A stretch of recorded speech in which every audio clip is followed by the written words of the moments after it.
Hello, lovely soul. Ayan, welcome back po. Ikaw ngayon ay nasa panahon ng mga pagpapala or himala, miracles, at ang lahat ng mga pangarap mo at ang iyong mga adhikain ay nasa iyong mga kamay na. Okay? At ikaw ay ginagabayan ng iyong mga anghel na magkaroon ka ng focus sa iyong mga pangarap. Ang mga anghel ngayon na kasama mo ay pinapasigla ka. Tinutulungan ka nila na magkaroon ng high vibration. Ang mga anghel ay walang ibang hangad para sa iyo kundi matupad mo ang iyong mga adhikain, ang iyong mga pangarap. At sa panahon na ito, kapag mataas ang iyong vibration, ay walang bagay na maaaring hindi mo makuha or makamit. May pagkakataon na sa oras na ito ay pagalingin ang isang matagal ng sugat dyan sa puso mo. Okay?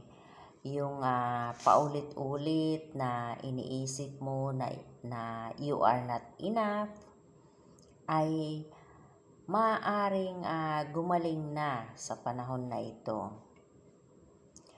Yung kung sa nakaraan naman ay madalas mong makitang imposible na makilala na makita ng iba ang iyong halaga at maniwala na karapat-dapat ka sa pagpapala. Ikaw mismo dapat paniwalaan mo yun na karapat-dapat ka sa mga biyaya at pagpapala ni universe. Okay? Ang iyong mga anghel at ang iyong mga ancestors ay nagpapaalala sa iyo na ikaw ay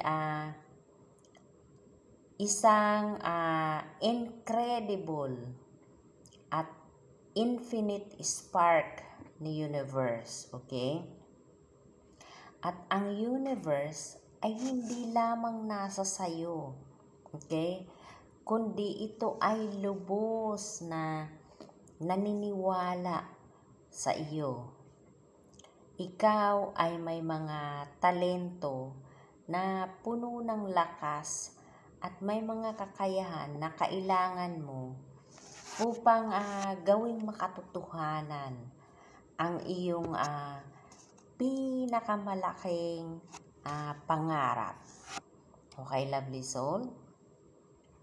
So, kaya sa oras na ito, panatilihin mong mataas ang iyong vibration dahil walang imposible. Lahat ng mga pinapangarap mo ay maaari mong makuha or makamit. Maaaring mag-materialize ito sa mga panahon na ito. Kaya panatilihin mong mataas ang iyong vibration. Okay po, lovely soul? Yun lamang po. Thank you for watching. God bless and I love you.